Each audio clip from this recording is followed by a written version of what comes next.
Unang balitang LRG mga katropa. Lalaki sa United Kingdom nga mikantag Christmas song sulod sa duha ka adlaw.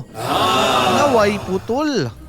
Uy, nagunsa kani nangaruling kani paringgal.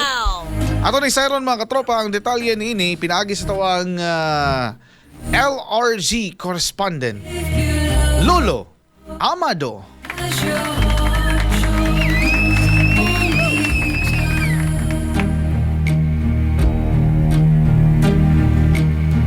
Merry Christmas. Mga katropa, nakakuha ginis sa world record ang usa ka lalaki sa United Kingdom. Uman nga kini duha ka semana nga walay hunong nga mikanta. Wow! Naila ang lalaki nga si Dave Purchase. Nailan nga si Mr. Toasty sa Gloucester, England. Sulod sa 42 kasunod-sunod nga mga oras. Miawit siya og mga awit sa Pasko nga walay hunong. Milabaw siya miaging record sa 40 ka oras nga natala sa Nigeria niadtong tuig 2024. Wow! Miabot sa 684 ka higayon. Nagibalik-balik ni Purchase ang usa ka Christmas song list nga gilangkuban og 38 ka mga kanta.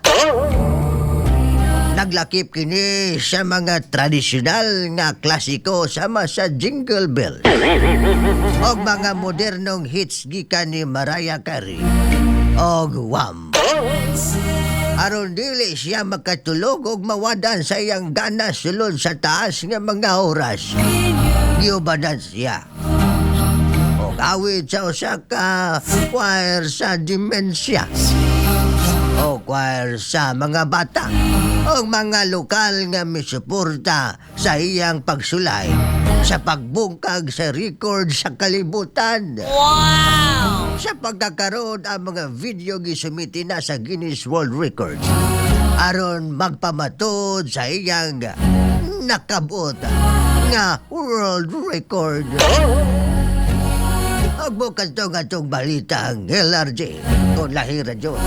Ako si Lolo Amado, nagtago-tago na kay dagang mga yung pinaskuhan.